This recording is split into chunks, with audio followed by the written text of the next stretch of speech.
Hey everybody, welcome back to another episode of the Natives in America podcast.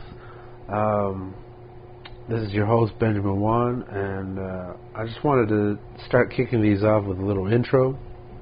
As you may or may not know, a lot of you guys who are probably listening know exactly who Sky, my co-host, is, but I just wanted to set the record straight here, because some of my other people that don't even know who Sky is, they're listening as well, and so I just want to say I grew up with Sky.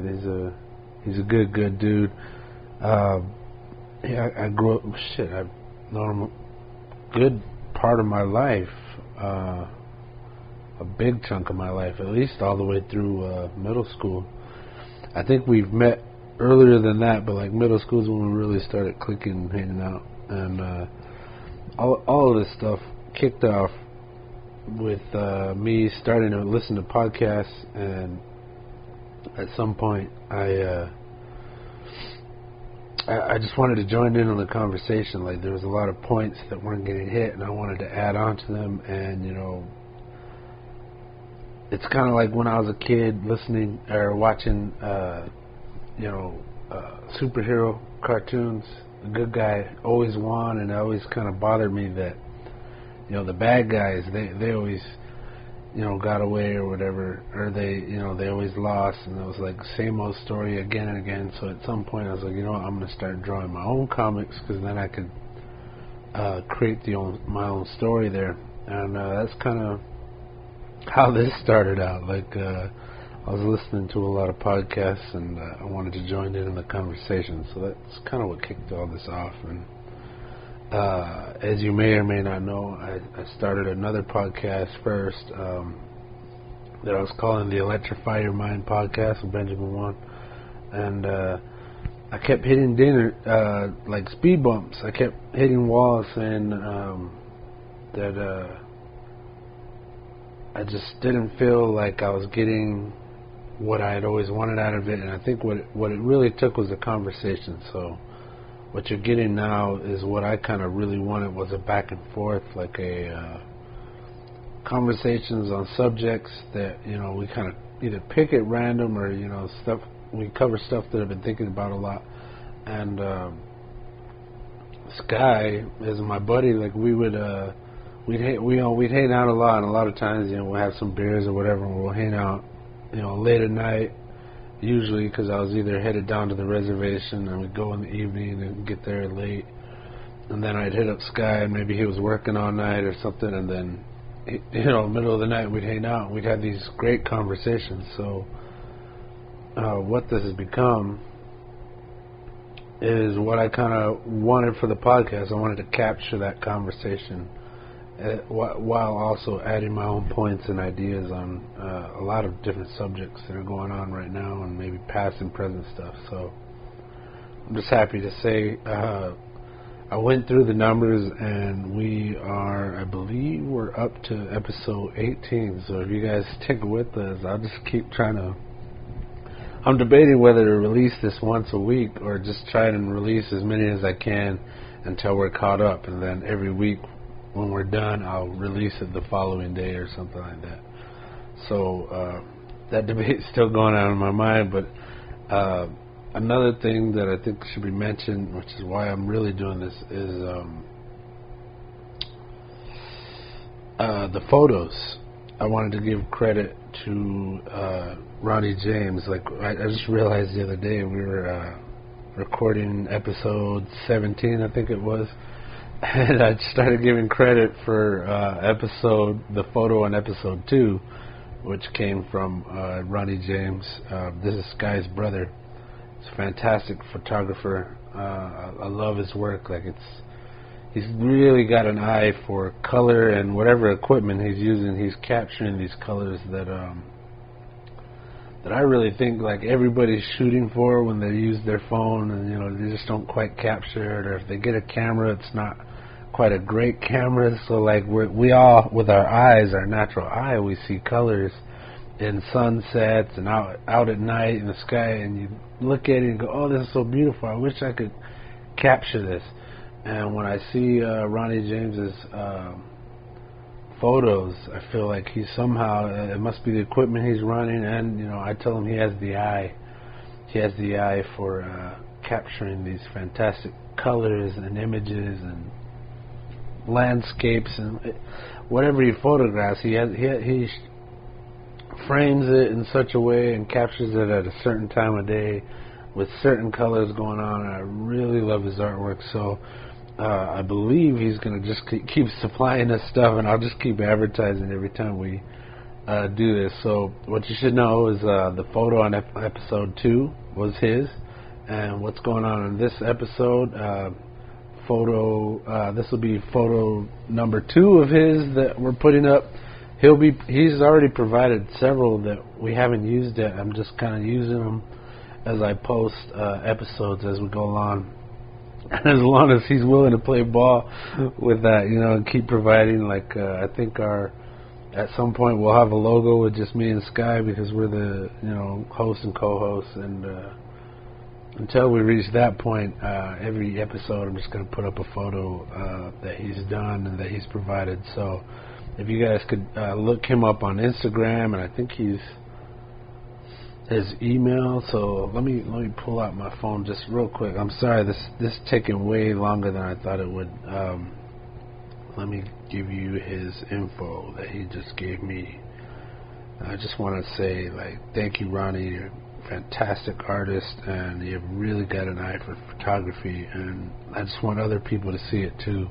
So, and I told you a long time ago that's what I wanted to do. So this is a great opportunity to share this with people we know. So if you wanted to email him or Gmail him, he's Ronnie Antone, Ronnie with the IE, so RONNIE, Antone, ANTONE. That's you can just write that as one word, and then it says 5,000. So Ronnie Antone 5000 5000 at gmail.com. And then on Instagram you can send him messages or check out his site.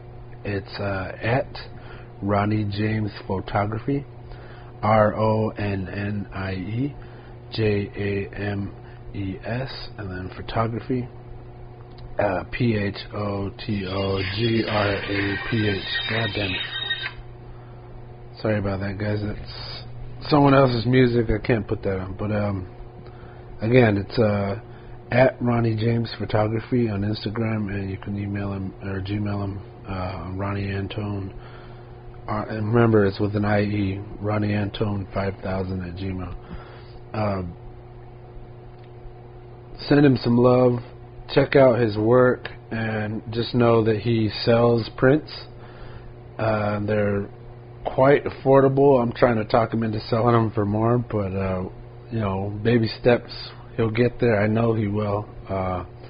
If you guys could just show some support on that, and also for this podcast, if you guys could, click the updates, the notifications, like the video if you like it or not, or comment whatever you want. Write something down on the bottom. Feel free to comment, like and follow us, and hopefully every week I can get you an episode on time, or at least every week, one a week. At the very bare minimum least, I'll get you one a week. And the notifications, if you hit that bell, you can subscribe to us, you can follow us, and you can get notifications when brand new episodes come out. Like I said, we're up to, I think today we're going to record 18. So stay tuned, guys. Keep coming back, and I'll just keep we'll just keep hammering these things out until we catch up, and we'll just be one a week, like from the start. So thanks for tuning in, guys. Love you and appreciate you for showing up, and I'm looking forward to sharing more with you guys. So this is episode 3 of Natives in America podcast, of the Natives in America podcast, and the subject for today is the Native American stigma. So enjoy, and thanks for tuning in. Fired up. We're here. We're recording right now, so we're hot. All right. So I had a few ideas. Like I could always talk aliens. I would like to talk like one time at some point, full blown history. And I don't mean like history the boring way. I mean like fucking theories. Like I love ancient aliens. You know what I mean? Yeah. Like it kind of they're interpreting. It's another interpretation of all the signs that are everywhere all over the earth, and they all just kind of point to the same thing, that it's real. So I'm really I really believe in it. So I was thinking like, all right, we could also talk aliens, but I told you I've for the longest time been trying to kick off something about the Native American stigma, and I don't think, did we have the discussion last time about what it was about? Like, I mean, you were explaining it to me, but yeah, I was like confused because I feels like there is a stereotype of when someone says a Native American guy, you know, like you already kind of boom, yeah, something's a generalization is there, but almost then we immediately, upon saying that. But we uphold our own interpretation of like, I represent the term or whatever. So, like I didn't know where you were coming at, but then I think it's just breaking it all down because we're caught up in this shit too. Like, well, all right. So that's where I was coming from. It was like us on the other end. You hear these stereotypes. You know the stereotypes. And in all truthfulness, we've lived the stereotype from time to time. I feel like the stigma is that it affects both of us to act a certain way that's probably not really normal for us. Like, and I was describing it as like you're upholding the legend. You know what I mean? Like even when there's no wind, your hair blows in the wind. You know, sometimes you hear that flute. You enter the room and the flute plays. You know, like there's this. You look like you want to say something. All right. So what I'm saying is, you wind up playing into it sometimes. Is what I'm saying. Us on this end, and then the world on the outside looking in and saying, oh, this is what you're supposed to be because I read about you, or because I heard about you, or there's stories, or there's movies about you. So I know everything about you, and I'll tell you about you because I seen a movie once, or I read a book. And it's like, you're sitting there like, oh, like I know me, what I've done, and who I am, and where I've lived, and how I've lived, and I think it's the term. The term, though, like it's got a stigma with it. It's got a stigma with it. Is what the point that I was putting out. No, but like someone will see me but won't know I identify as Native. Then I tell them, but then suddenly they have a different interpretation, or they're telling me to uphold something like they expect you to. So you can do this, you know, almost like.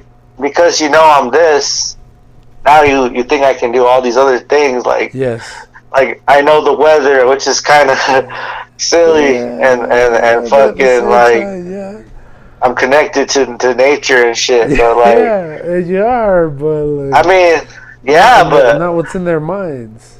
But it's the term that has to make them think that way. I mean, they couldn't. I mean, we all should be connected to nature and shit, but But I guess because we're native. Well, what I kept thinking of is Indian.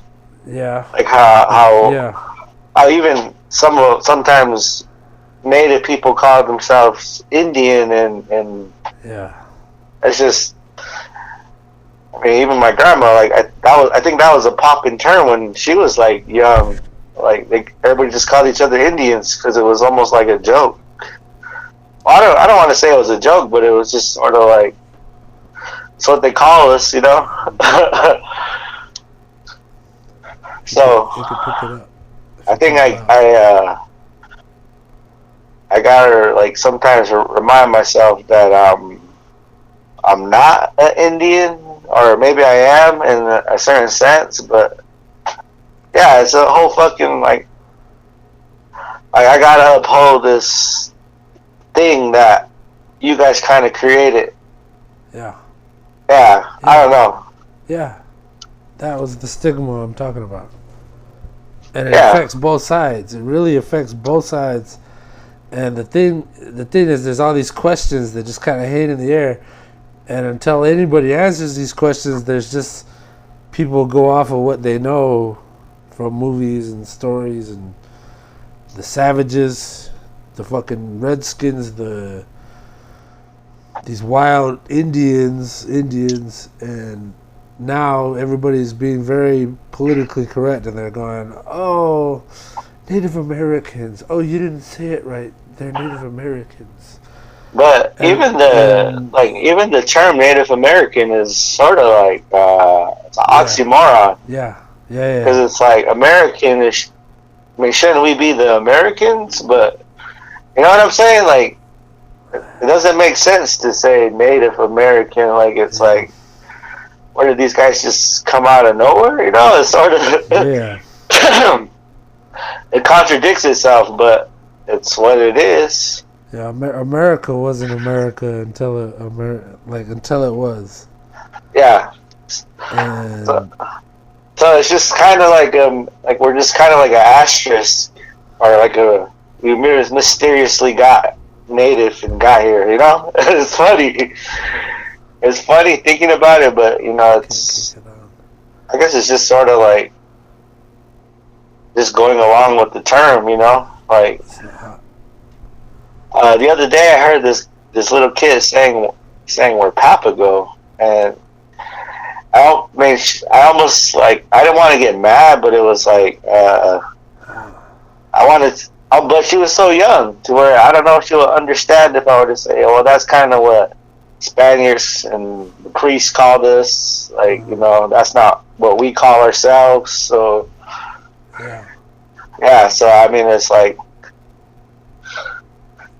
there's been books about our tribe that are using that term, so it's like I got one on the shelf right now. I also heard among other tribes, or even with the Spanish, that the Spanish, in their own language, in their own home country, the Papago means homeless. Oh, like the people that are living on the streets or whatever are called Papago in Spain. Now, I don't know if there's any backing to that, but like that was the only other time I heard the expression. And then I've heard of other tribes where somebody was calling them Papago, and they're like, "Nah, fuck you, don't call me that." And I always wondered, was it because of the whole Spanish relationship, or if they didn't want to be called by our tribe, they didn't want to be associated with us. So I wondered about that. I know the bao, that's the bean, the temporary bean, and that's what I always thought was like they misunderstood our language, and they probably somehow pulled out Papago. Like, I don't know, that's what I always thought. Like. But but I guess it's like that, like someone from another culture comes in contact or influence, or they write a book, and then suddenly you know, everybody knows you by that, rather than that's their reference material. That's what they go off of, because maybe they never met anybody, and they're just like, they got this imaginary person in their head. They're like, that's this. That's what they are when they hear the term. Any term. It's like, oh, that's what they are. Us and them, really. Yeah. But I think what's tough to get across I guess, get across the stigma is the fact that there's a lot of different tribes, and they all have their own customs and the way of thinking and way of living, and their own landscapes and their own. There's almost there's some similarities with them with all natives that we can maybe again generalize, but like there's really not one core thing that just puts us, categorizes us. Yeah, we're all different, but when you're talking about us, you can group us all in just a simple term, and I think that's what's kind of frustrating is that it doesn't really justify the different native people, but also like just it kind of just goes all over their, who they are, their history, and just saying they fit that box. Yeah. Checked it off. Yeah. But I mean,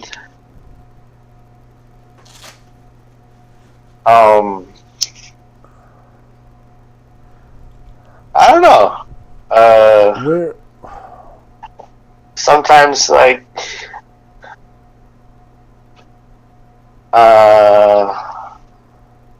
so I guess I got a question for you here. Yeah. Where do you stand on where we came from? Everybody goes, oh, there's a land bridge. There's everybody originated from Africa, and even the Mormons are like, oh, well, you were early Mormons that came across, and now you're the Mormon people here in the United States, and now you're a different people, but that you came from us. Yeah.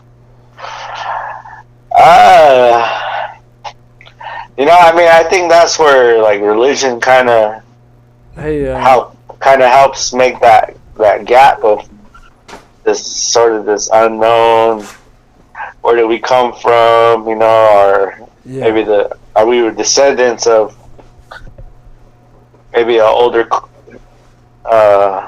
civilization prior? I don't know. Certain times I think we're connected to like Mayans and Aztecs, but then other times I'm like, I fully want to just go all in. But I think what becomes hard about it is where we have two parents, and they both have their own history. Yeah. And so, like with my mom, there's some parts of her family I don't know, so I don't really know what they think about how they came to be or how their family started. But like, I think it like just to reset your mind, like our creation stories, and like just kind of believing that to just make sense of everything happening. Do you remember any of those stories? Like specifically being told about the beginning? I mean, just when we're from the dirt, from the mud, we're a part of the earth. But even a lot of creation stories with other tribes, like, it's like something has to get started, and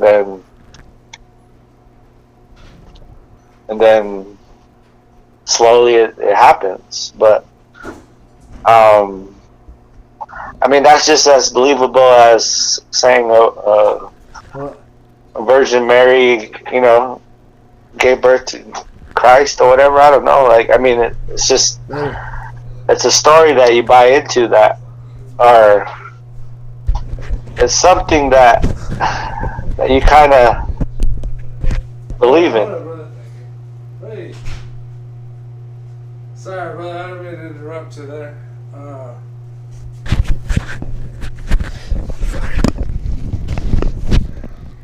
What up? Alright, so continue, sir. Derek just rolled out right now. That's why I was like distracted there. All right, so I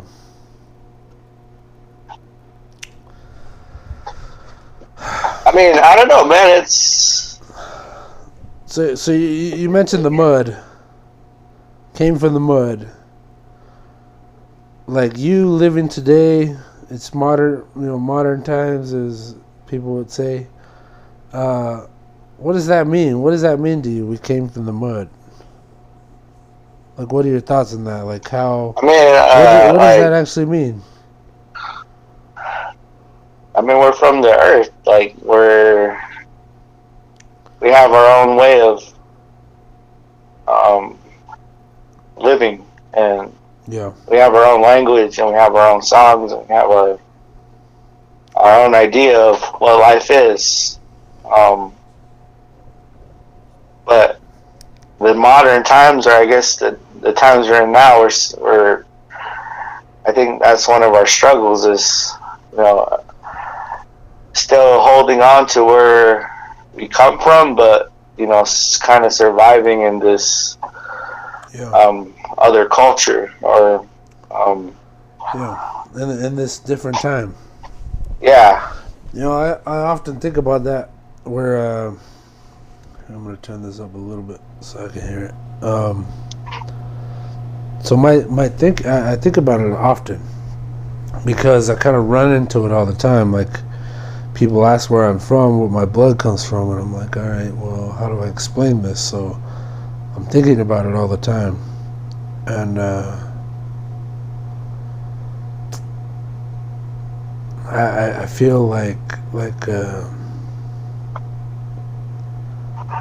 I don't know, like we're part of the history of this country, a big part of it, and the land. Like, maybe even the part of it. And when you come across anybody, like if you talk to any large group where, like you said earlier, like you go, oh, well, I'm Native American, or any term you put it, oh, I'm Indian, oh, I'm this. People think about it and they go, oh, you're, and all these images flash in their head of what that means, what it's associated with, and you're kind of like, it changes their point of view. And when we're talking about origin story, like, I think a lot of people wouldn't understand what that means. Oh, we came from the earth. Like if we're talking in terms of scientific reasoning or the scientific approach, we're all made of the same stuff, and I think that kind of touches, like, in a way that somebody that isn't in the tribe, that isn't from the outside looking in, and I always feel like that's the best way that they could get in touch with that. It's like, oh, we're saying, hey, we're made up of the same stuff as the earth, and we've been here a long time. Like, I think a long time is usually associated with something like that, like the earth right here. It kind of holds this weight of time, and I often I got this new theory going right now in my head when we say, hey, we came out of the earth, because like if you go back to the stories, our traditional stories, like the stories I remember being told in like primary school, by our own elders in the tribe. One of the stories that I remember was that we began in darkness, that we were underground in this big open pitch blackness, that there was no light. Yeah.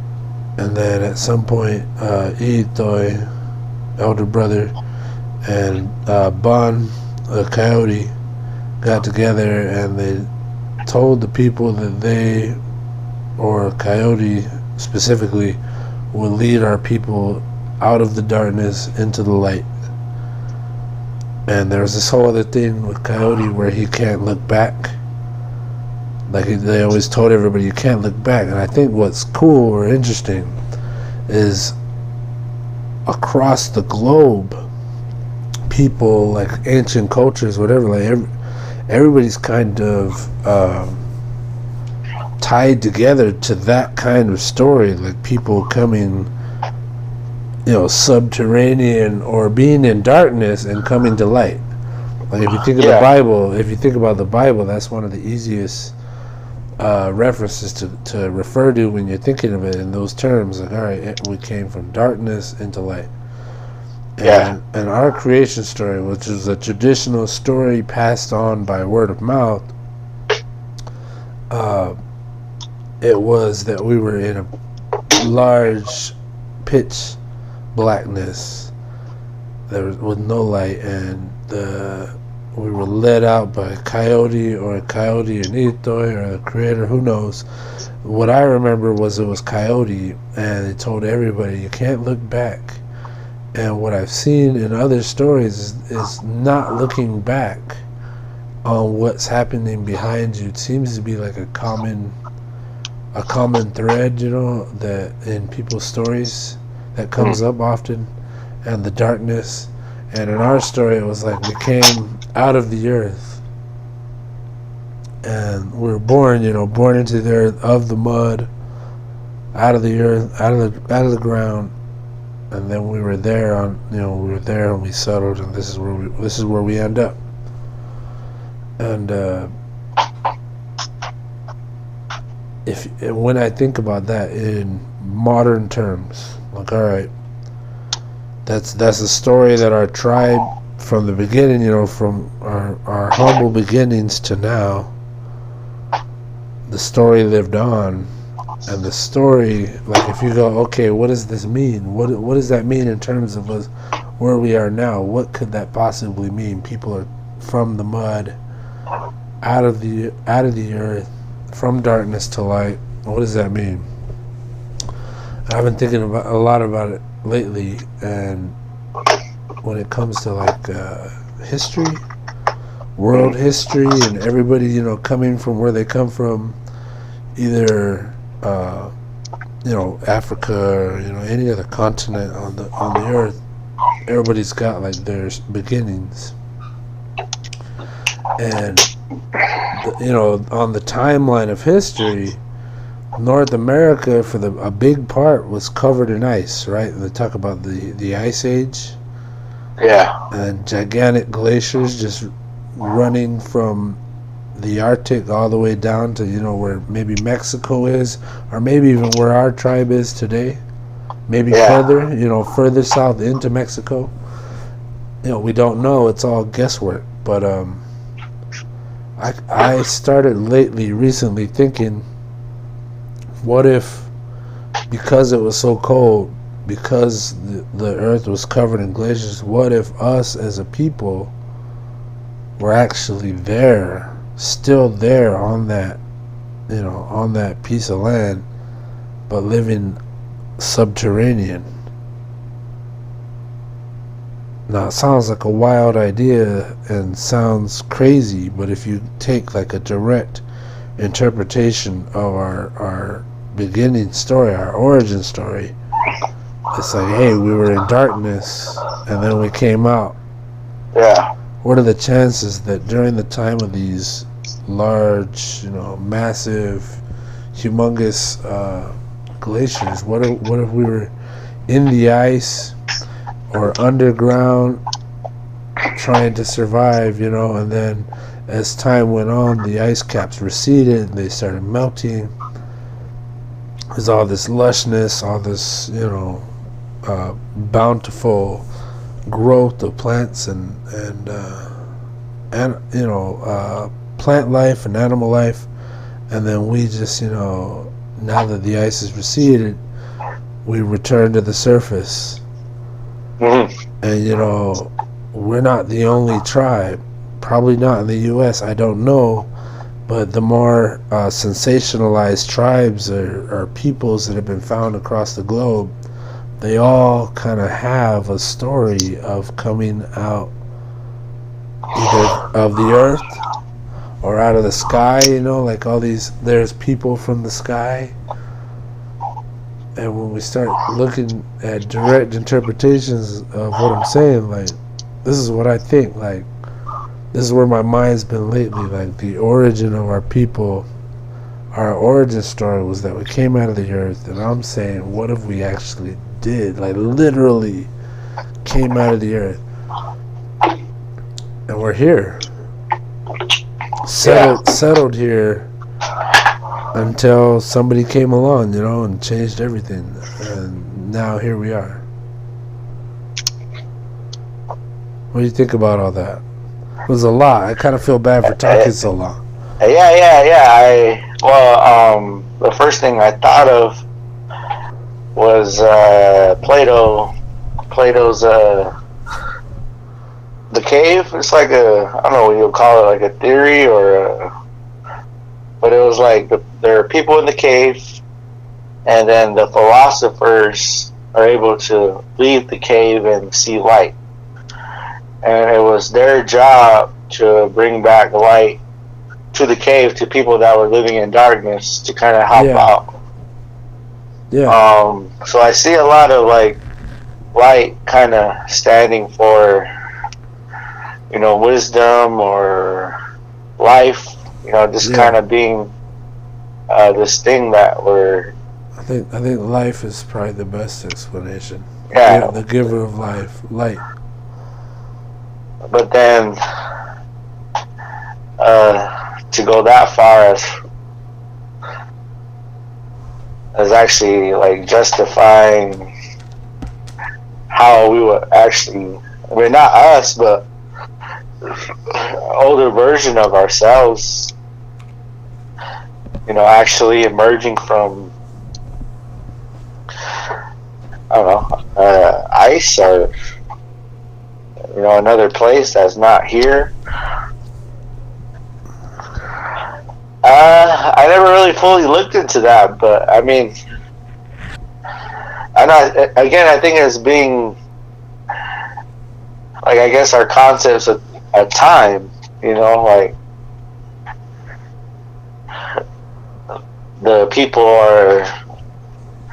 that were running on the earth before even time was a thing. Yeah. How does that influence where we come from? But I guess it's like, yeah, we can get really scientific and chase back, humanity, but then I think it's also like when humanity comes together and they form a culture. So it's almost like,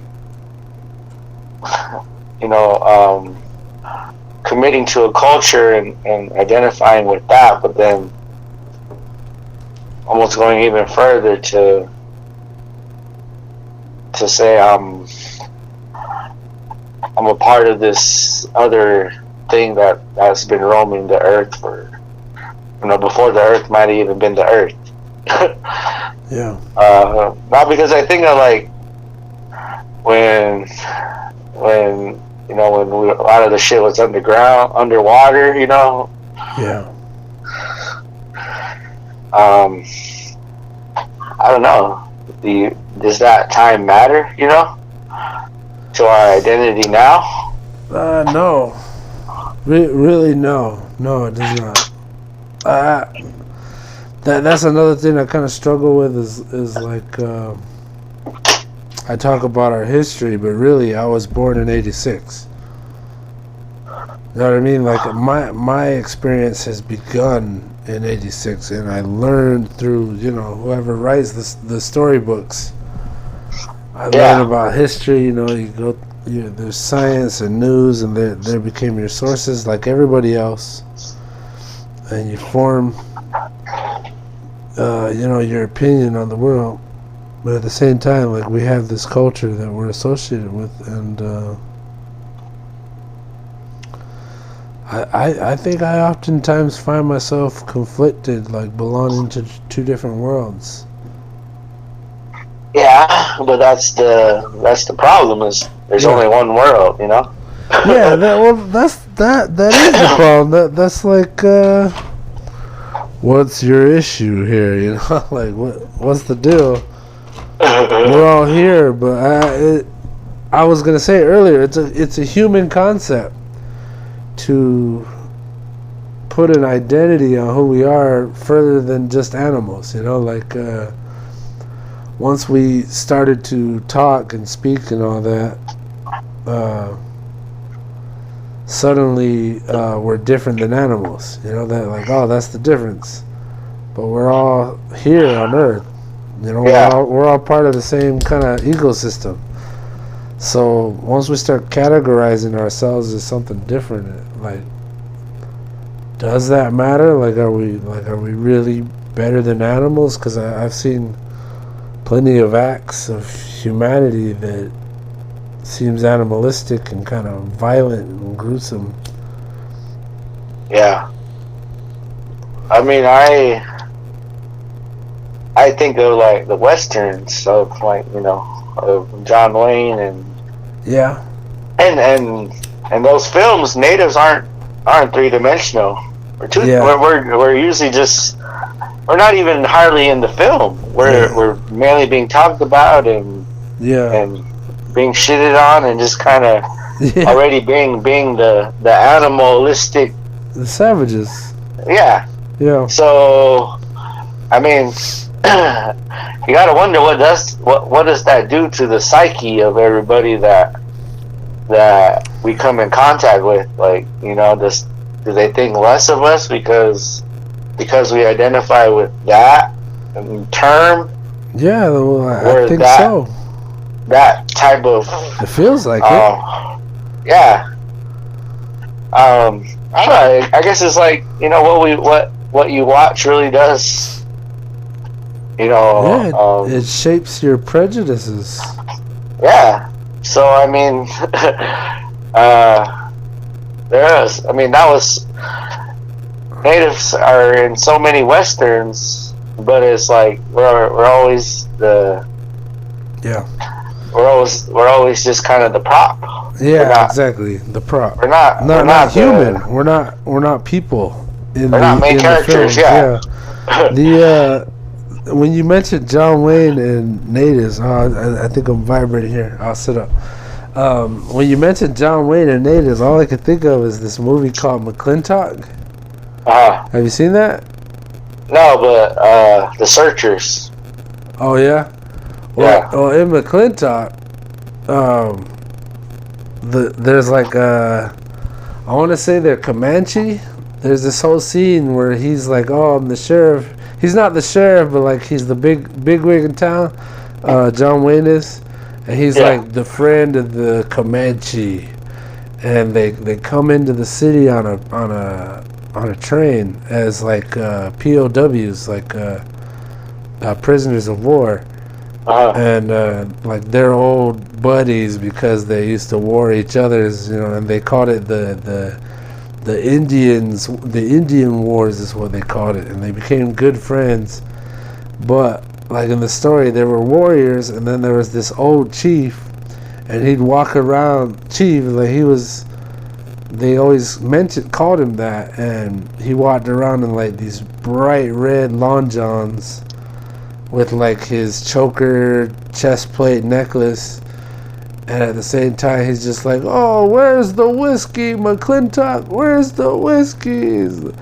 If there's no alcohol here, we go home." Like, he's a party animal. He's there to drink with John Wayne. But, like, that's all he was. He was like a side piece to the story of McClintock. And the whole time, he was just this, like, alcoholic, like, village bum, like the village idiot kind of thing. Yeah. And I was just like that's part of the image that I've seen and grew up with, you know, and that's not the only place where it plays out like that. Yeah. It's disturbing. It's having no control over like your identity, because your story. I mean, And I think that's why, why I was so passionate about, doing a podcast on smoke signals, because it's kind of the opposite effect, to where you have characters and they're native, and even the person making the film is native. But with these westerns, I don't even know if there was any natives in the film. A lot of the times the characters were not native that played native, so it was just kind of like dressing up as what they thought we were. Probably painted their faces classic red face. You know what I mean? Like instead of black face, it's some red face. Yeah, I mean even the even some of the misconceptions of like the wardrobe, like I know one of the headbands that a lot of them wear in the movies are only just to kind of keep their wig on and their hair on, but it wasn't really like actual like a custom, But, but it was still playing to that image. Yeah. Like even when they filmed that movie, it wasn't of that time. They just filmed it with costumes to be of that time. Yeah. I mean, this is what people watch. This is what people thought. Yeah. The Wild Wild West was, and it's like the pop culture of that time, of our history, really. It's like this is the maybe I took it a different turn. It's romanticizing. Romanticizing us as trying to defend them or trying to go up against somebody. But I mean, in all those films, we don't have a story. We don't have an ending. I think that plays into how no one really knows. There's no understanding of how it is or what it is. Yeah, exactly. You took it out of my mouth. Oh, yeah. There's a misunderstanding, and I think it's kind of worldwide. Yeah, it's like no matter who you run into, if you tell them, what you are, who you are, immediately all these images pop up in their head, and that's who you are. That's it. Yeah. Or I remember this one time. I think this guy was from Germany, but he had read a book about the Wild Wild West and cowboys and Indians and that actually influenced his decision to come out to Arizona.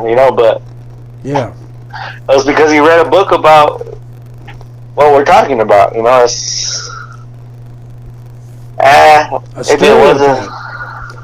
It's a stereotype, plain and simple. Yeah. So, that's a part of the equation, though. Yeah. I think why we're talking about the stigma. And that's why I'm calling it a stigma, like misconception, whatever. Yeah, misconception. That's another good word for it. I'm gonna define it here. A mark of disgrace associated with a particular circumstance, quality, or person. A stigma. So a mark of disgrace associated with a particular circumstance, quality, or person. Now, one of the best ways I've ever heard it explained, I watched some kind of like news report, and I want to say it was at Standing Rock, but maybe it wasn't. It was just in the same kind of area. Maybe not. I might be completely wrong.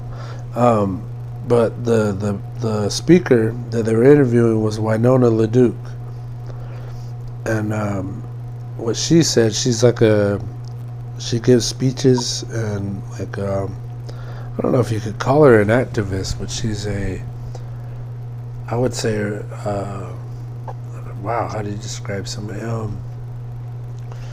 let's get to what she said. She she said that there's she called it intergenerational trauma. So what she says is it's a pain, well, a trauma specifically. It's a trauma that is shared and experienced across generations of peoples. Oh yeah. When something terrible happens, and everybody knows it, or they know it, the people that you carry on, you remember through generations. And the way she said it was, it affects people in a way that it changes how they live. It affects who they are, their identity, and how they live their lives. And I think when she brought it up, if it was in association with Standing Rock, it was in a way saying, this is just another part of that. This is just another, like, it adds to it. It exacerbates it. It makes that pain, that trauma worse, and it keeps it alive. It's like having an open wound that doesn't close because it keeps getting reopened. That's how I'm describing it now. I'm just coming to that. Yeah. She called it an intergenerational trauma. But that shit gets passed on. It's not like it ended with, that year or that group of people. Like, the actual. It still goes on. It still affects the next generation. Yeah, it's carried on. It's experienced, and it's effective on your life. Yeah. I think that's where, how things are now, or the climate of the culture now, where, people are standing up and protesting. But I remember, like, I don't know, it was like maybe first grade or second grade, but I remember our native, like, the teachers that were from our area, that are from the nation, pretty much our elders, just kind of trying to break it down to us, like racism and how, how the world is kind of screwed up and you got to be careful. So, I think,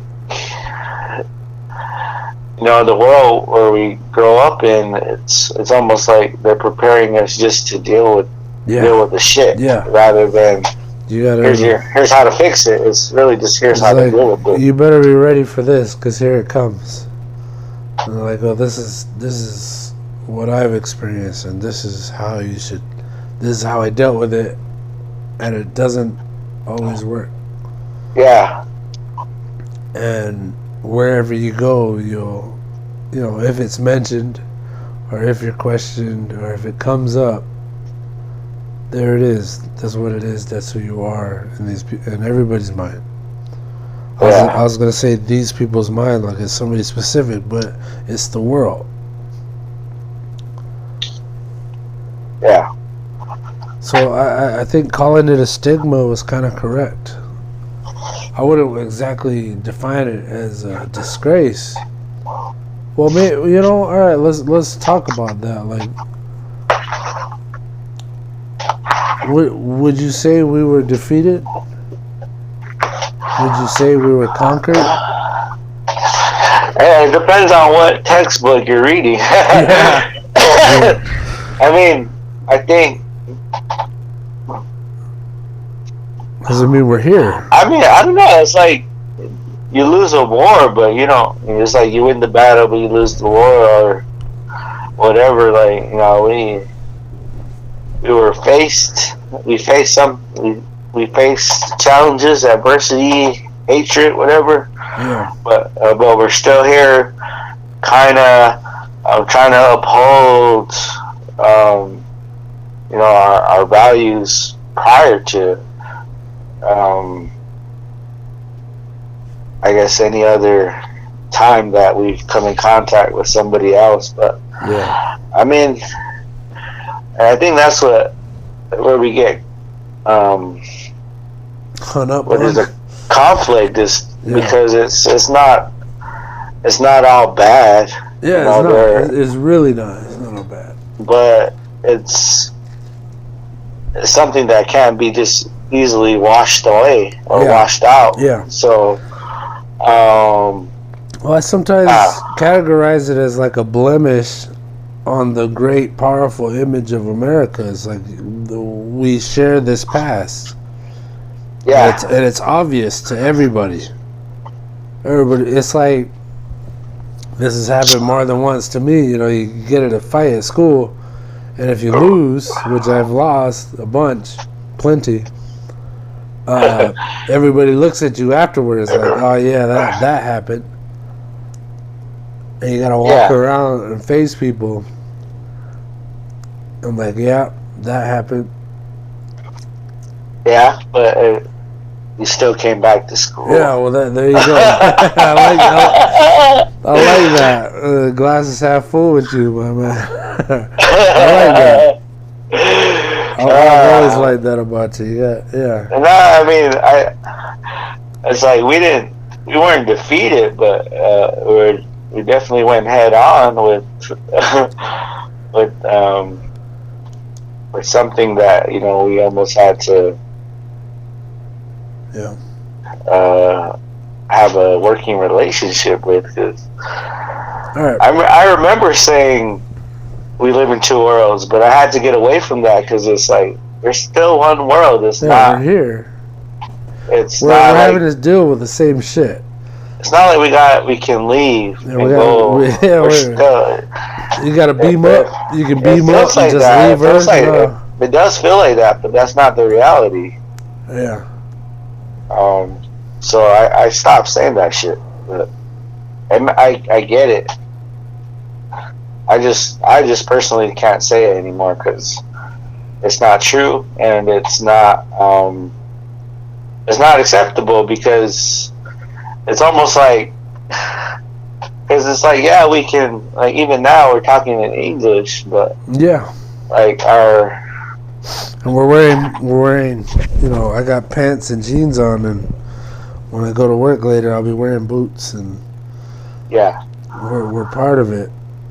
So I don't want to say we're defeated, or how about assimilated? Sometimes it does feel like that's the right term, but I think that's just when you lose touch. From. Because I mean, there's a lot of American concepts that being native doesn't. I mean, it's not like that has anything to do with that, but. What do you mean? But yeah, we're in America, so we're abiding by a lot of their shit. Yeah. But aren't we also American citizens? How does that work? I don't know. I mean, we drive to town and we hit that border station. They're like, "Hey, you guys are all American citizens." We're like, "Fuck yeah, buddy." but you know what I mean? Like, hey, you guys are all American citizens here. You don't got any Mexicans in the back of your truck. They under the floorboards. I mean, we're like that shit. We got a show. We're almost fucking like part of the team, you know, and that's There you go. That like, all right. So that's a concept. That's I think is also part of a stigma. Part of the team. Whose team are you on, man? Hey man, whose team are you on? Like going to war. Plenty of people in our tribe now and in the past have gone to war with the United States, meaning on the same team. Yeah. Vietnam, and I'm sure World Wars and Korean Wars. I mean, even the term terrorist, like they use that term to call somebody not from here and say they're a danger. But like, there are people in America that are way more dangerous, and because they're from here, they don't get that terrorist label. But it's almost like, again, kind of, are you on our team, or are you more proud of where you're coming from? You know. Well,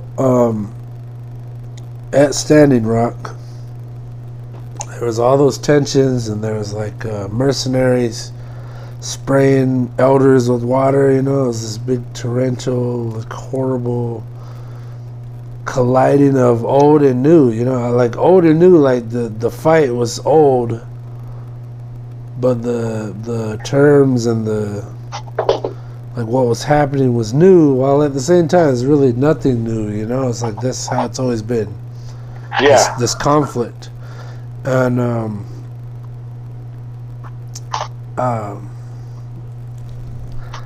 so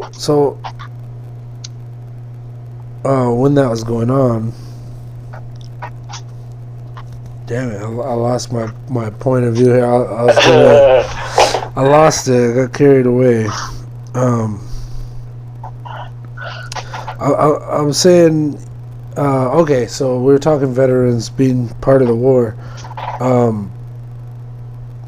There was one, so it was like these people that, not necessarily defenseless, but it was like we were trying to peacefully protest the destruction of the land and the water table, and we were met with force and, you know, hatred and, I want to say denigration, but maybe that's not it, like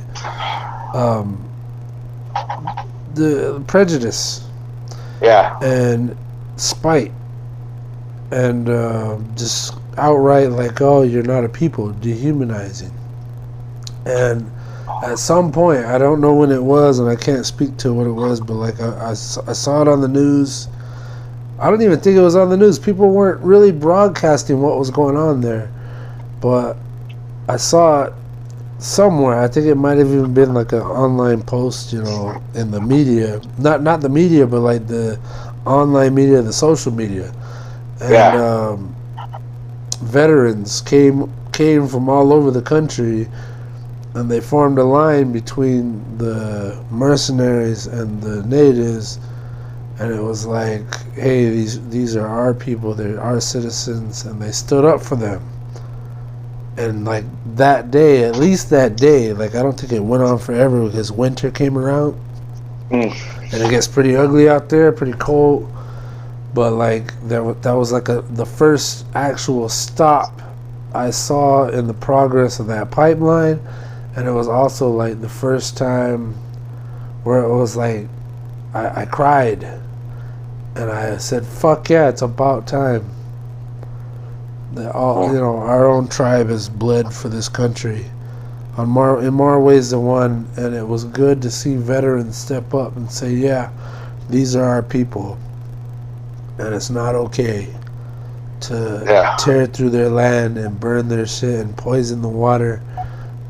And they stood up for them, and I cried. I got choked up, and it was like, yes, finally, that was like a confirmation of what we all know but don't really say or think of, and people in general, the general public, don't think of it that way.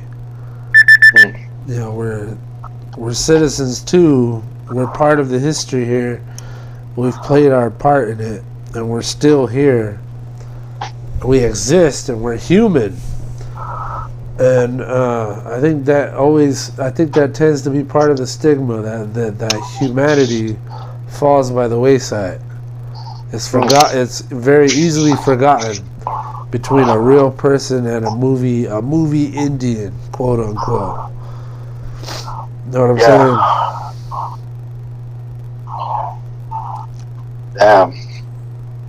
So, and then another part of that experience, which was negative for me and got me choked up again, was again, you go back to these movies and there are all these stories like Wounded Knee, where, you know, the warriors left and then the army came in and slaughtered everybody. You know what I mean? There's been videos made of it, like, you know, imaginary movies. You know, they're imaginary, they're made up, but movies, and everybody sees them, and it's of like interpretations or portrayals of events like Wounded Knee, where the village was burned afterwards, and there's this smoke and there's bodies. And I remember one of the last news reports or videos that I saw that came out of Standing Rock was that after the people left for the winter, they thought it was over, or it was paused right there, like they had stopped the whole thing with the veterans and all that. And then later the mercenaries went through and like burned down all the camps of the protesters, like the protesters where they were during the winter or when it was coldest or whenever. I saw the video, and like there was video of the destruction and like the actual burning of it. Like I didn't, nobody got caught on tape doing it, but it showed it. And I was like, all right, they got, because they weren't there, the camps got burned down. And I don't know if anybody died during this conflict, but it was freaky for me and hard to watch to see that happen in modern times. Like in my mind and in my experience and in the history books, it's like, oh, that was in the past. Yeah, we got better. Yeah, we're way better than this. That's what we did back then, but we're good now. Bygones be bygones. Our ways. We learned our ways, and we're better. Yeah, we learned from it, and we're not those people anymore. And then when I saw that video, it was like, holy fuck! Like, it was an epiphany for me. Like, just I had fooled myself and gotten comfortable to the point where it was like, oh, that was in the past. I've only ever seen it in movies because it's not real anymore. Because, well, it's real, but it was like it's old. It doesn't happen. And then when I saw the burning camps, luckily, in these real live images, there weren't people on the ground burning. But symbolically enough, that's how it felt. And I watched it burn, and I was just like, dear God, it's not over. Yeah. I mean, that's always I think that's like that's where the hatred, where you really see it. It's not like someone talking or correcting someone themselves saying or anything or trying to justify correct what they're doing. It's just it's just someone just being destructive, and someone I don't know, like showing their colors. I guess, what do you get out of that? What did you gain from setting that or putting that to fire, besides knowing that they're going to have to struggle and learn from that or grow from that or try to get out of that too? I mean, or be incapable of carrying on after. I mean, I think that's where there's a conflict of trying to be proactive, but not, I guess, using their hatred or that hatred to feel your own hatred. I guess somehow being the bigger person in it all, but it's not always easy to just wash that shit off and it not hurt you. But well, that's, I mean, it hurts.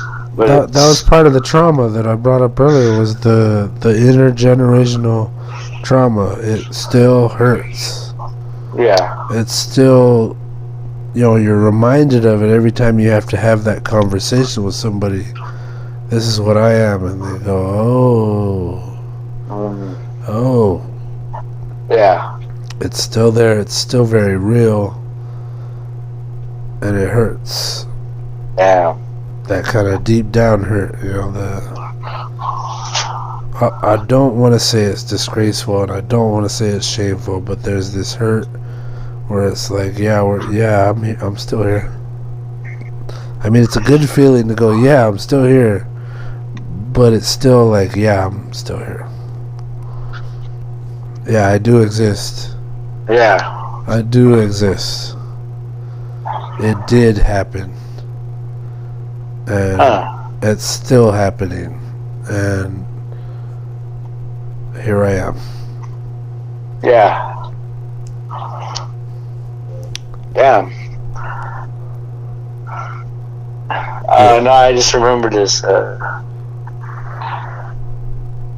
can't remember. I think it was like Christmas time, but Cornell West, he used to do a podcast. He was saying, being in America,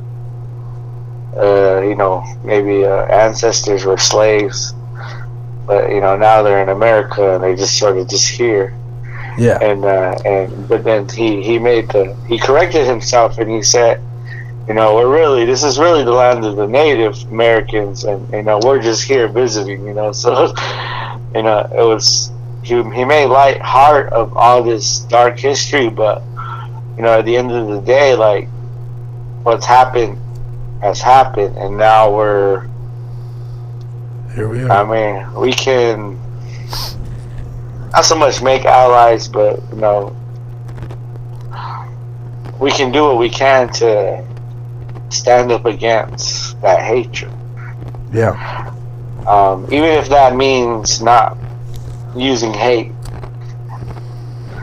but it's hard. Yeah. Because we've been hurt. We've been wronged. And it hurts. We belong, but it's also like this. Like, if we were not Native and we were another culture, it'd almost be like we should be upset. We should be. Yeah. We should fight back. We should do this, but yeah, you just touched on it right there. Because any other people, the American viewpoint is, we better go to Africa and stop this genocide. Oh, let's go to World War I and II, fight the Germans and stop the slaughter. And so that's like the modern image. Is the first thing you think. It's like, oh, we're gonna step up for the little people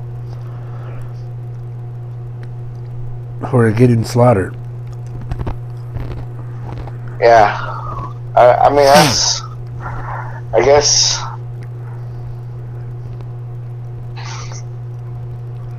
how do you justify what is right and what is justice, I guess, and your actions when you're put in that position to be like, am I gonna return the hate that you have for me and put my all back into you, or am I gonna? Well, that's part of the image too, isn't it?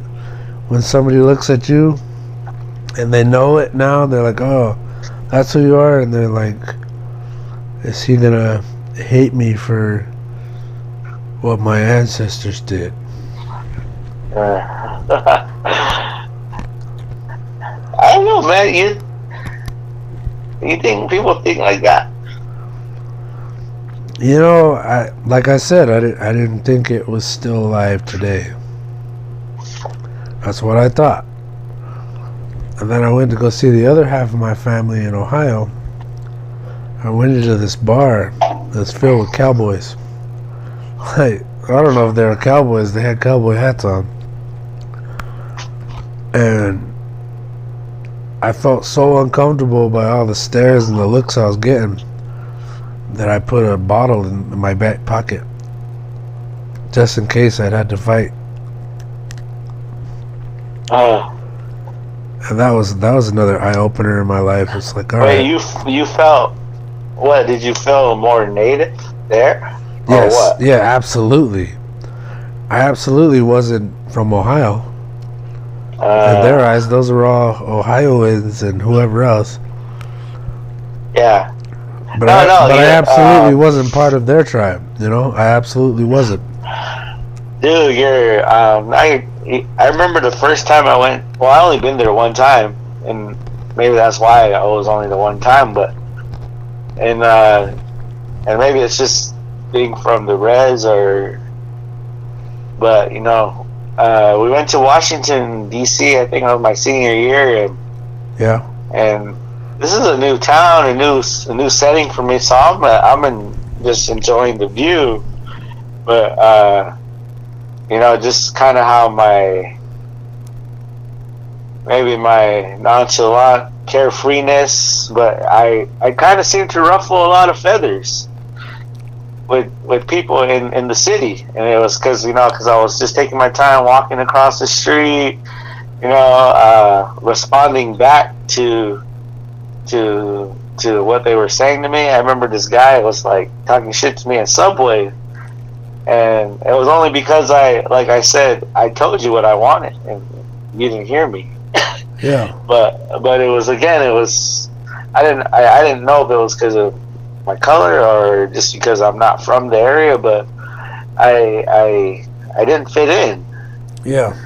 Well, at least I didn't fit in at that instant moment. Yeah. But there's a feeling associated with that when you realize it, like, oh, I don't quite fit in here. Well, at this moment. We had it was like a parade that we were getting ready for, so we had our ribbon shirts on, and we weren't, so we weren't in our business suits or. Yeah. So, I see. That's a whole other level right there. So I mean, we might have just been the out of town people that no one likes, but. Oh yeah, maybe. I had to figure it out. Yeah, but the fact that you even had to guess, you even had to wonder. Yeah. It's there. It's like anybody else would have went in there and somebody gave them a stinker. It's like, what? I got something in my teeth? Like, oh, do I smell right now? Like, it's not like, oh, is it because I'm native? Is it because I'm brown?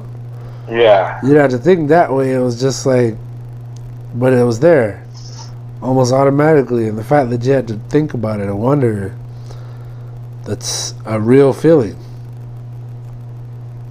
Yeah. Yeah. But it's. And maybe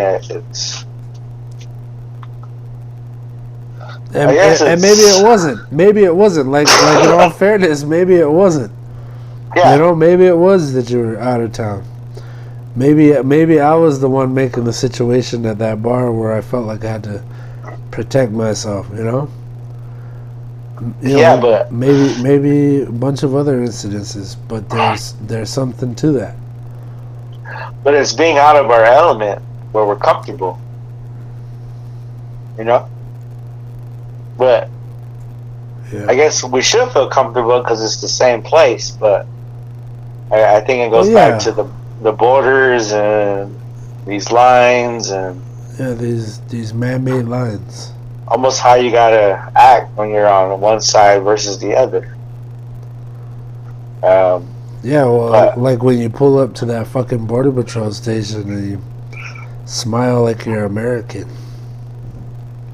Chew some gum, you chew some gum, swing a baseball bat. Like, oh yeah, I'm American. Hell yeah, I'm American. With your America hat on. Yeah. But have you ever gone to another reservation and felt like comfortable, or felt like you're in another alternate universe? 'Cause on that note, it's more complicated than that, because the reservation I went to was an Apache reservation, and there's even that stigma there, the Tonaotum and the Apache, Yeah. So there was an added little is this what I'm feeling here? You know what I mean? Like, I was on another reservation, but it was the Apache reservation. So I was like, all right, is it that, or is it, I'm not of the tribe? Like, what is it? And I couldn't place it. So I want to say yes, but I'm pretty sure that's the only other reservation I've been on. And there's an asterisk next to that, it's like that. Yeah. Could have been that they were Apache and I was Tonaotum. I don't know. Yeah. You kind of hit on even within the tribes on the. Yeah. There's a tension, land, like, a history. We got history combat, too. Yeah, of combat. And it's not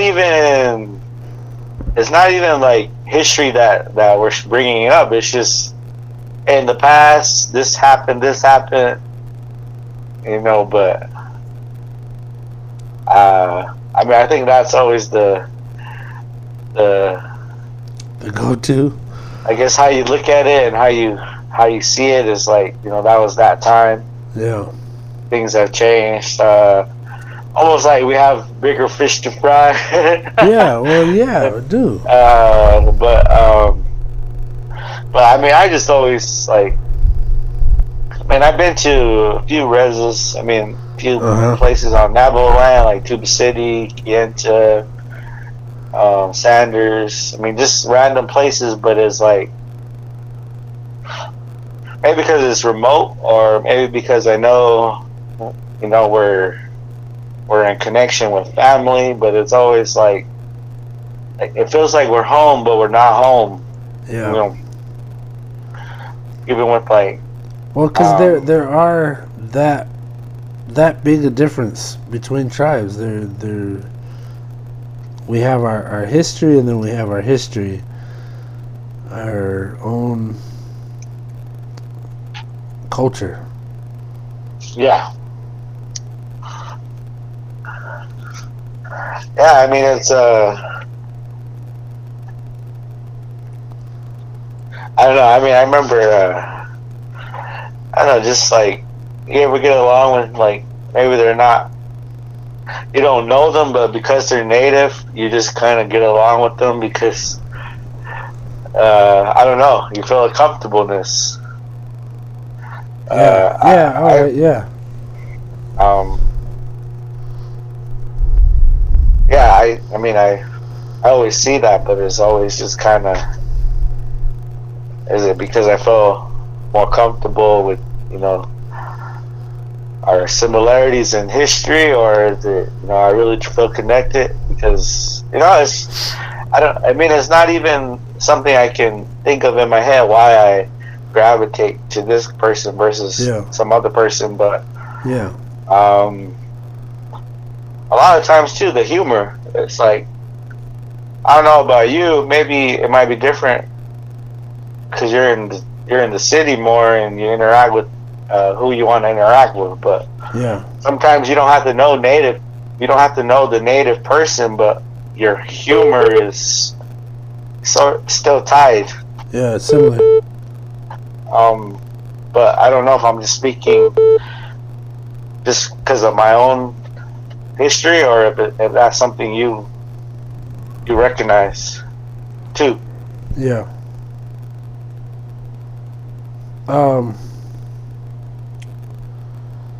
Yeah, I'll recognize people. I would kind of gravitate to them. It's an interesting point there.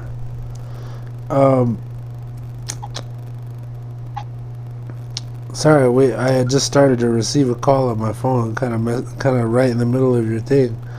I had a comment on what you were saying, but it kind of distracted me there. You were talking about a common feeling and gravitating to people, and you posed a question to me. I mean, I think it's like, do we feel more closely to other tribes because there's a similar history, or, you know, is there just something where we get along just because of, I mean, I don't know if native humor, it's almost like native humor is its own thing. Yeah, I was gonna say, I've noticed a similarity in humor, I think, across a bunch of tribes. Like, I've met quite a few people. Like I said, I haven't been on their reservations, but I've met, you know, Navajos and Pimas, Comanche for sure, and Cherokee. Yeah. And then there was another tribe that I can't even remember that were like from Northern California, and they were fishermen. like traditionally fishermen, and they're like their staple food was salmon because of where they were. Yeah. I'm drawing a blank, but well, for one thing, the shared history in terms of the United States and America and the Native American or the indigenous people, if we're drawing lines in the sand here, like the peoples that were here, there's that shared history like that. And then maybe if we're both on reservations, we understand that life too. A comment I was going to say that might have kind of been interesting to hear is when I went to Ohio, all my relatives are German-Irish. They're half German, half Irish. And out of all of them, some of my part of the family were, as people would call, the hillbillies of the family. And I felt comfortable at their house. Because it kind of like there's my other relatives' house. They were like really clean and kind of pristine, and like it was almost like being in Facebook but in real life, because there was an image being projected. And then when I was at these other relatives' house, the fucking floor was dirty. There's shit everywhere. It's just like you got a bunch of kids running around. Everybody's dogs are in the yard. Everybody's dogs from the neighborhood are all over the fucking place, and half of us are drinking, and we're enjoying some cookout. We're standing outside in front of the house, in the back of the house, cooking up, whatever's near. Like, I think they cooked us up catfish, and it was like I felt laid back and comfortable, and almost like I was home in their houses versus some of my other relatives' houses. And I think it was because they were a little poor. They didn't have as much money, but they had a lot of kids. And they were a very close knit family. They were tight. They're all up. They were on top of each other's, and they were just kind of like around each other's all the time. And they were like a tight knit family. And they were a little poor. A little dirt. A little dirt on their feet. They're running around barefoot and with shoes and whatever. Like, it was a little bit of taste of home, where I could sit in their house and not feel like I had to go somewhere, or like I was being measured or watched. It was just like, to put it in kind of a funny term, it was like I was like a pig in mud. I just kind of dug in. I just rolled up and plopped down in the mud, like with the rest of my piglets, like we were comfortable around each other's. Yeah. And I mean, maybe that, I don't know what that says, but it's like it felt familiar. Yeah. Like living that res life, but in Ohio.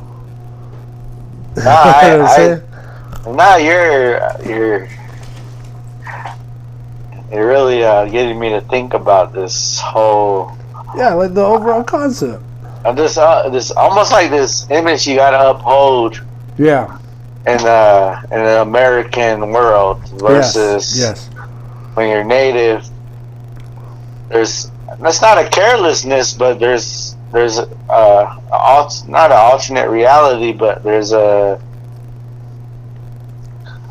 lack of showing your riches versus just kind of being in the moment, happy and present, and not kind of worried about others' perception. Yeah. Because I think that's where we come back to out here in Autumn Land, where sometimes our humor is dark. It's dark, and we don't mean to put people down, but I think it's like, we'll laugh at somebody for somebody doing the right thing, and it's not always don't think it's mean spirited, but I think sometimes it could be putting someone down because they're going a different way than you're going. Yeah. But I'm not. Because I mean, I probably do it. I do it. I mean, it's a lot of ball busting, really. You're just breaking balls. They're busting everybody's balls. Like, you gotta give them shit. Yeah. So that they know they're part of the family. It's like, let me. Oh, you entered the room. Let me bust your balls a little bit. Like, hey, come over here real quick. Let me give you a little shit. Yeah, but what I'm saying is, are we like? Is that what being an American is busting someone's balls because they're...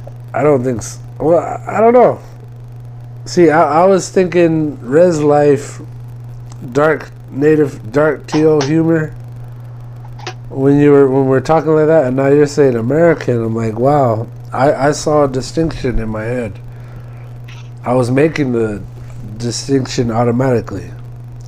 Yeah, well, I mean, I hear where you're coming from, but then I guess it was like kind of like how do we act out here? Or I mean, maybe because I see that now with like, you know, with the youth now, how sometimes they're sensitive, and but they said we were sensitive growing up too. So yeah, I think and that's more of I kind of think it's more of like a millennials thing. Versus a native thing. Maybe. But like when we're saying something jokingly, but it comes out mean-spiritedly. Yeah, a little harsh, just a little harsh. The younger generation might not take well to that, so it's almost like are we being humorous to make everybody laugh, or are we being humorous to clown on somebody because they're doing something different than what is supposed to be normal? Yeah, normal or expected of you. So I guess I just was like, is that still a thing in non-native world where? I think so. I think that's more of a human concept. Yeah. Damn. Well, maybe that's where I'm headed. I guess it's where we disguise humor as really just hating on someone because they're going a different route. Yeah. Or even when they're messing up, like socially messing up, you gotta bust their balls a little bit. Oh yeah. Well, I mean, I didn't even think of that, but I was thinking more just clowning on somebody because they're different. They're wearing something different than what maybe you might have wore, or what you thought you were supposed to wear. Yeah, especially when you're talking about younger kids, like what they're wearing versus what we would wear. Yeah, even their language, how they pronounce things. I remember busting my stepson's balls. I was busting his balls for their slang, like at his age. I think how old is he right now? God, he's probably 12 or 13 now. I feel bad for not knowing. But I would hear him use terms and it's just like, stop it. Yeah, I mean, I don't know. Is that just normal for us to be critical of what the younger generation is doing? Yes, you old fart. Like, I think you're starting to sound like an old guy. Like, these whippersnappers, man. Yeah, these whippersnappers. I never wanted to be that guy. You are, bro. I don't know what to tell you. You are. That's you, bro. That's you in the handbasket, as they say. So I don't know. It's like when did it become trying to figure things out versus knowing everything? You know? Yeah. Jeez, I don't know. I'm still trying to figure it out. I mean, maybe that's the riddle. It's like once you figure it out, then it's over. Huh. But as like long you're as done, you've done your duty. Time to call it. But call I mean, it in.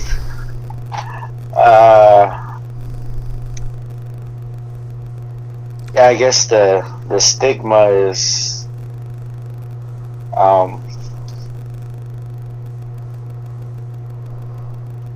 still living on, or yeah. I mean, do you see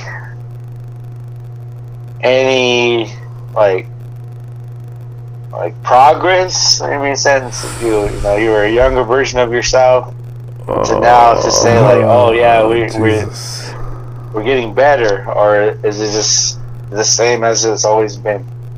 Fuck. That is the question, my man. I'll refer back to what I said earlier. I thought one way as I was younger, thinking, oh, that's in the past. Oh, this is old news.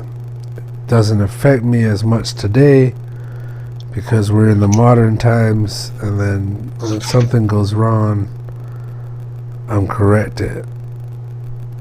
Yeah. It's like, oh, I guess it's actually this way. So fuck, it's if we're talking progress here,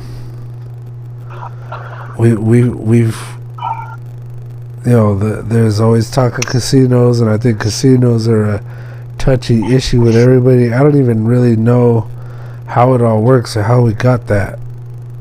Like, I feel in my mind it's like there were papers signed and deals made, and a couple of them stuck and a bunch of them were broken,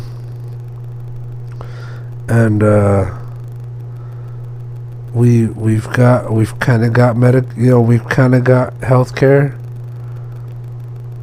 And I think the tribe right now, our tribe at least, has I've been to some kind of PowerPoint presentation where they were describing to me how the tribe, and this was years ago already, like it's probably been 10 years now, maybe a little less, but they're like, hey, the tribe, this whole time our healthcare has been Indian Health Service, government program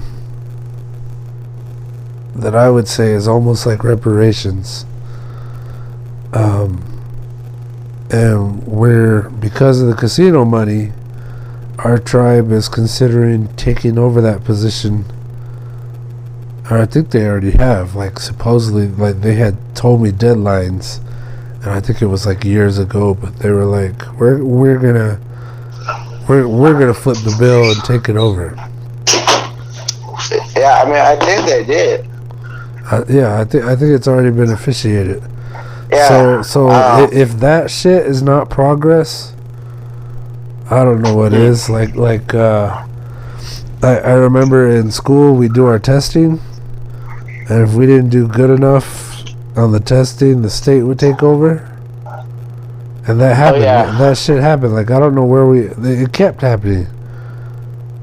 Like, there's something else going on. I think it's associated with that trauma that, our tests, our everyone's test scores, I'm saying as a whole, weren't all that good, like an average. And so the government took over. I don't know where we're at now, but I would imagine along those lines, we're having our youth educated, and people like you are out there teaching the kids. So if there was progress, or at least like a stain of status quo where elders are taking care of the kids, I would say, we're in a hell, and we're not being murdered on a fucking daily basis. I mean, maybe out there somewhere, but like, we're not on a daily basis being genocided right now. So I mean, that's a fucking good thing. That's a great thing. but there's still, you know, this stigma. Yeah. So, if you're asking, has there been progress? Do I see it? Yes. Is it where we should be by now? Is it where I feel like I would want it to be? No. Are things equal? No. Are we actually in control of our own, you know, domain? I don't know. It's a question mark in my mind. It's not like, yeah, we're tribal sovereignty. But then Border Patrol's running up and down all over the fucking place. You know, checking our cars and making our elders get out of the car kind of stuff. So I think we're on an upward trend, but things could be a hell of a lot better. And I don't know what would bring that about. But, you know, that's how I feel. How do you feel as far as progress goes? But I mean, progress. Like you said, I mean, we can point out things that we've overcome. Yeah. And that we're still here. Yeah. I mean, like even linguistically, like, you know, we have, you know, there's orthography, and, you know, we have a written language that, you know, that's usually solidifies somebody in history, you know. Yeah. So I mean, I know we've made strides to preserving our name and our identity, but I guess in the grand scheme of things, it still feels like, you know, we're just fucking, you know, just trying to get a fair shot at the, you know, at the experience. All right. Yeah, I've said that we want a seat at the table. Yeah. At least, you know, at least.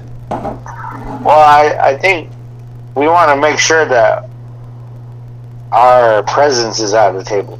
Yes. Or at the very least, under consideration at the table. Yeah, and I think too, like, I mean, maybe,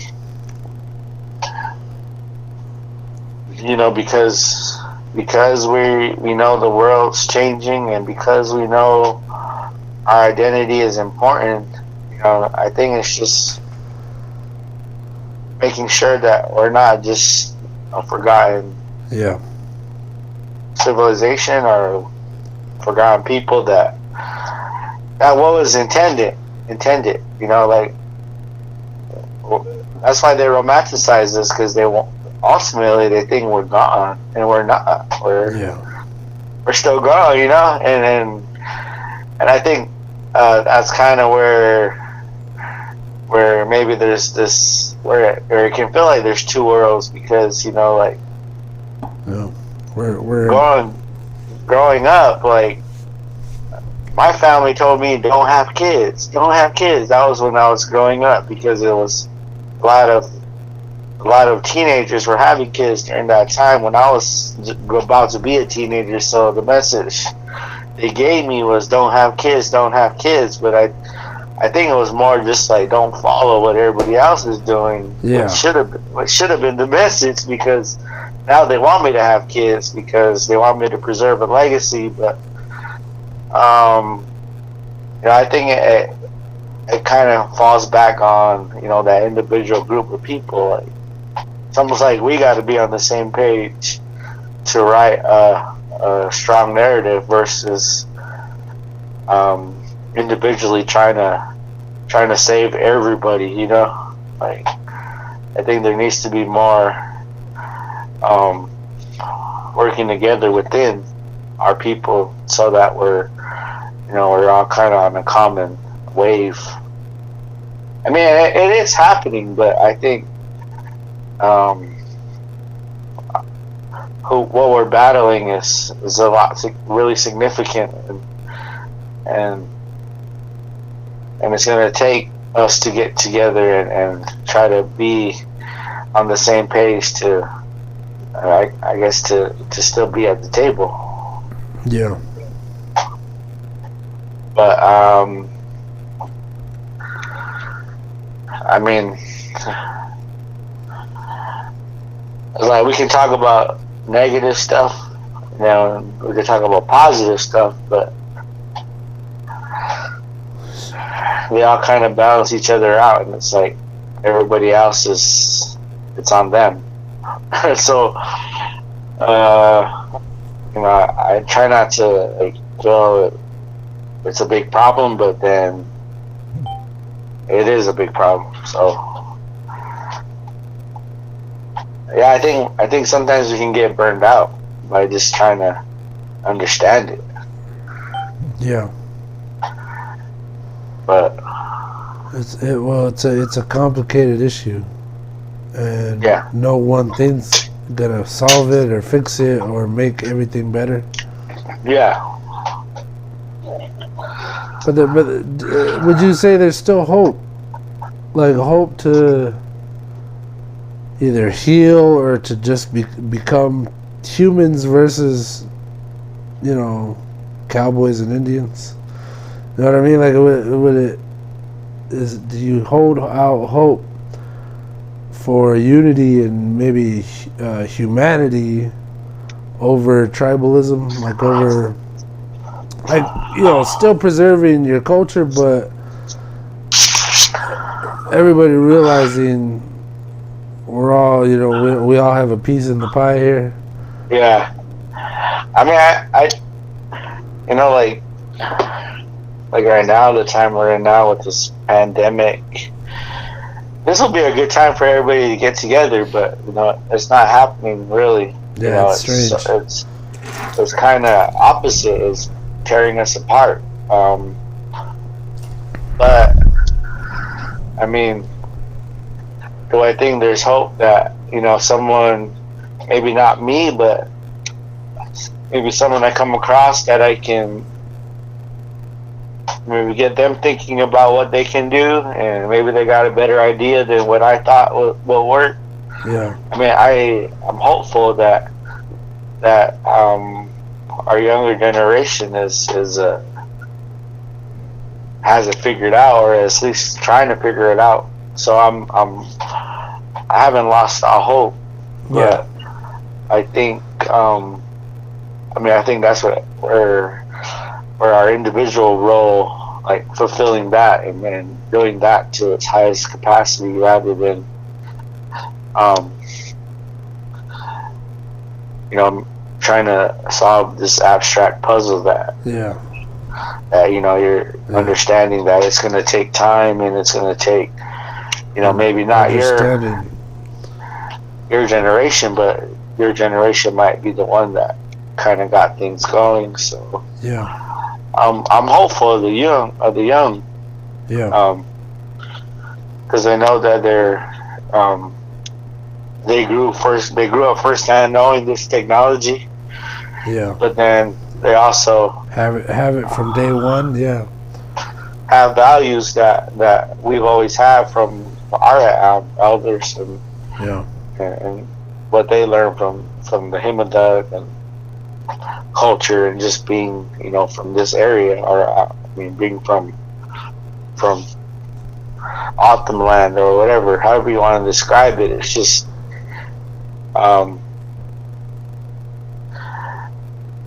I guess being rather hopeful that it's going to get figured out, versus, you know, just already coming in with the negative narrative and sad idea or attitude. Yeah. But I mean, I know so many powerful kids that are just like, you know, they're not even aware of what we're talking about. They're just excited to be in the world. Yeah. That's cool. So I mean, you know, maybe that's what it's going to take. It's just maybe the time that we were born, it was choose one or the other, but now it's figuring out how to balance both. I don't know. I'm just talking, but no, I think that's a good point. I mean, I do remember, you know, I guess even remembering how being awesome and knowing the language and knowing where you come from, it's powerful, but it's also like your responsibility to kind of preserve it. And maybe I was trying to preserve it in a certain way that nowadays the youth, they got that figured out a long time ago. I don't know. It's just interesting how we can learn from the younger generation, opposed to how we always felt like we needed to learn from the older generation. And both are important. It's almost like we gotta teach the older generation what the younger generation already knows at times, for real. Yeah. But we're kind of in the middle. So, I mean, take that how you want to take it, but we can't be totally on one or the other. Yeah. We just got to keep it flowing. So. Well, here's hoping, man. Here's hoping we figure it out. Yeah. One day, it's still in my mind. It's still possible. It's just from time to time we get our heads up our asses. Yeah. Yeah. And then I think too, like, that Western philosophy, or is it like, or maybe it is just the fact that it's multiple ideals, but it's like, who wants to be right? It's like, everybody wants to be right, and everybody wants to be the person that knew before everyone else knew, or kind of had the idea before everyone else did. But it's almost like that's not really the important thing. It's just kind of knowing we all know what we got to do, versus figuring out who's taking credit for figuring this out. I don't think it'll ever be one person. Yeah. And I think we touched on this in the whole time travel thing too, where I just said we're not gonna figure it out until we get over the bullshit. Like we're not gonna make it there alone. For one thing, if we're not all unified, we're not gonna figure that kind of shit out.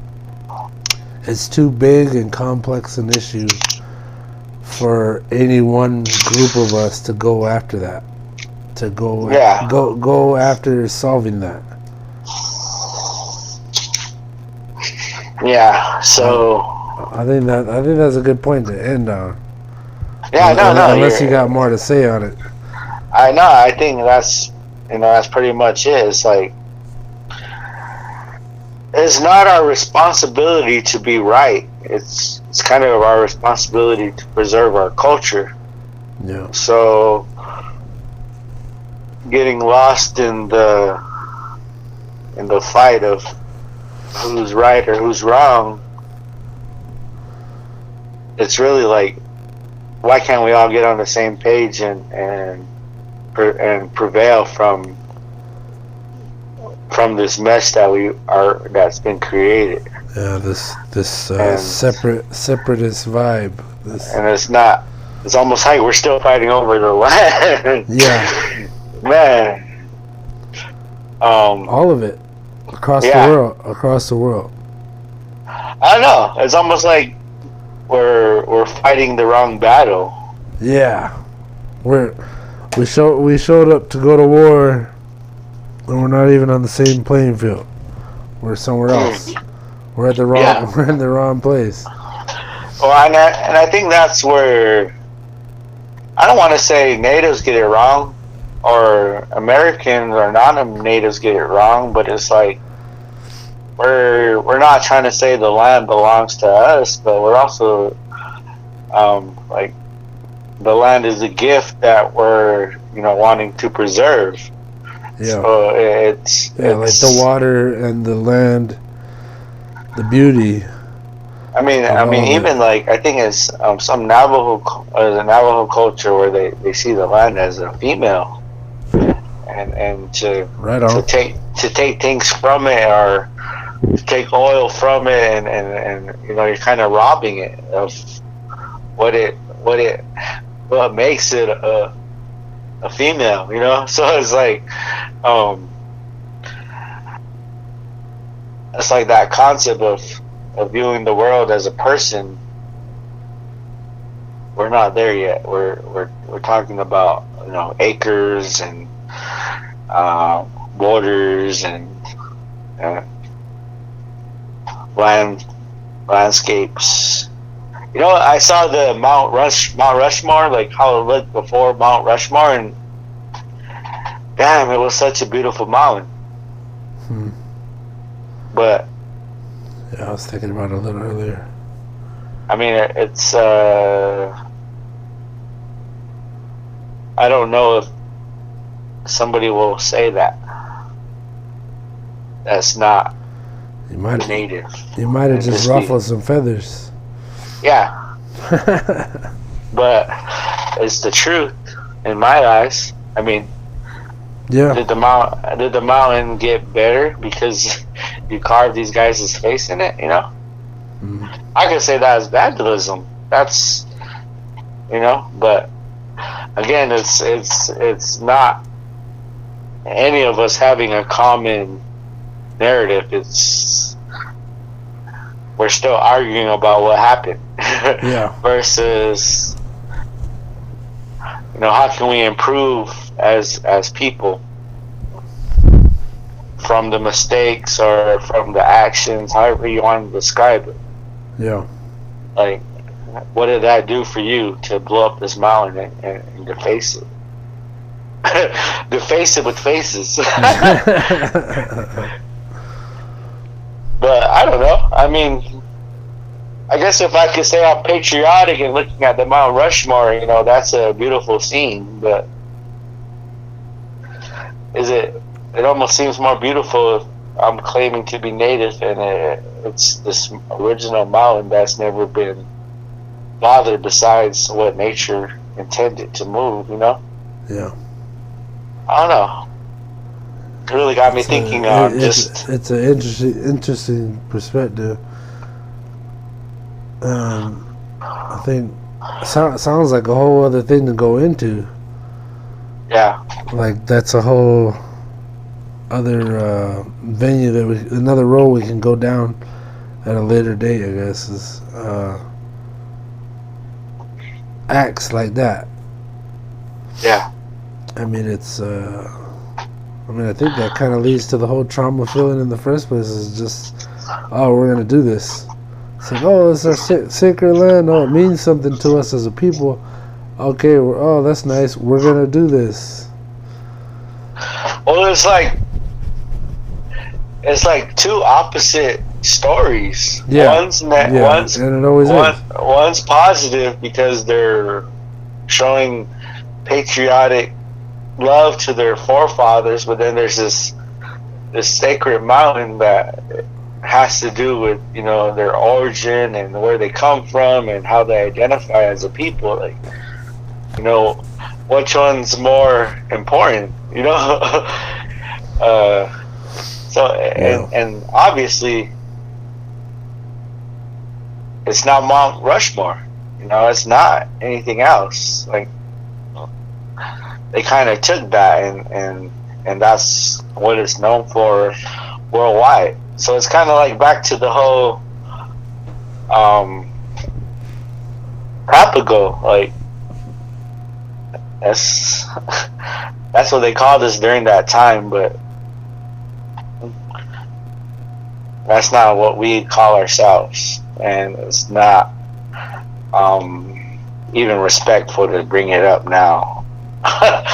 So I mean, it's just but then again, it requires educating. So yeah. Maybe it's when everybody's ready to be educated, and that's not always something that we chase after. Well, perfect point. I was about to say something along the lines. It's not what we chase after. It's not that understanding isn't sought very often. And if it is, it's usually on a whim, or that you just met a guy that was native, or a guy or a lady. And now it's important, but not like that whole seeking enlightenment or education is it's a second thought. It's an afterthought. Yeah.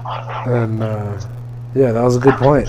It was a really good point. And I think it still again touches back on what I said earlier about like you said, you mentioned being ready to be educated, and even now in this modern time, I don't think we are. I don't think, as a people in general, I don't think we're ready. And like I said about space travel and all that, like either alien contact or exploring other planets, interdimensional travel, all that good stuff. It's not ever going to be solvable or creatable or doable until we join forces. Yeah. All of us, as people of Earth. Yeah. As humans. And I think the answers to this issue will never be solved while we're separate, while we're different, while we're in different countries, while we refer to ourselves as something different, while we're of different religions. It's an understanding we don't share yet. We could, and the hope is yes, we're on our way to that. But like I said before, we're not going to be ready for it. It's not going to be doable until we reach that point where we're ready for it, like you just said. So that was a really good point. I like that. I think we agree right there. There's a hard agreement right there. Yeah. Yeah. Well, brother, this has been a fantastic talk. I do want to keep going, but I got to start getting ready for work. So, man, thanks for calling in. It's a good talk. Like, I look forward to our next conversation. Like, I think you mentioned smoke signals, and I think that'd be a kick-ass thing to touch on again, or whatever you think of. You let me know. We can. I don't know. If we do smoke signals, I'll watch it. Yeah, I got it on the shelf here. I think I'll watch my notes, it too. But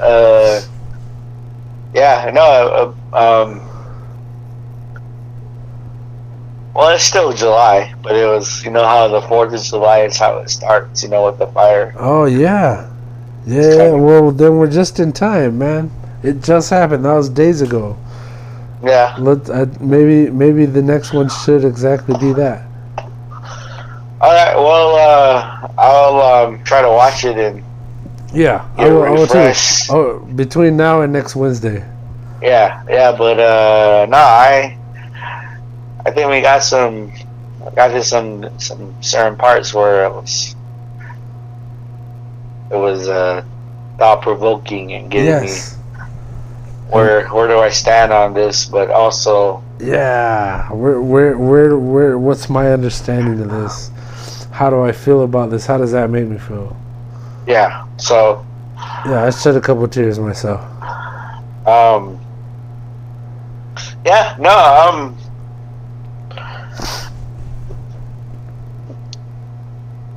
Just I'll hit you up this weekend and kind of maybe. Shit, I don't know how soon. I'm really just enjoying doing these, and I look forward to when we can get the logo and the music going. But until then, I like this. Yeah, no, it's got me thinking. Yeah. I mean, at least to be able to talk about stuff. I mean, I think if there's a topic that we all can just talk about, but like really coming in with some hardcore opinions and we don't always have to agree. Yeah, and kind of drawing comparisons, but also drawing the differences of why we think differently or why we say opposite things. But you know, I know a lot of times where we relate. So I like that. I think that's what's good too, is our experiences are kind of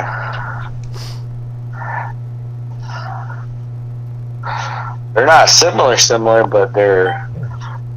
I think we kind of touched on different aspects of life, and then trying to understand where we're at and it all. But yeah, I mean, yeah, I think. I also think I think it'll be a funny one is kind of going into relationships. Oh yeah. I think we have enough content to talk about that as far as like what we don't know. What I mean, about well, I look forward to that one too. Yeah, I mean, because the other day, I mean, this guy was talking about like how people date to marry. Like when they date somebody, their intention is to marry them, but like he was talking about dating just because it's fun, and I didn't know where I was at on that, because I'm like, I mean, I do have the intention of getting to know somebody and having a close bond, but it doesn't always work out that way. But is it because I'm trying to think that we're gonna get married at the end of the day? You know? Yeah. So we'll touch on it, bro. I really gotta go. Yeah. I gotta get ready for work. Go. All right, bro. Hit me up. Put a pin in that, and we'll come back to it.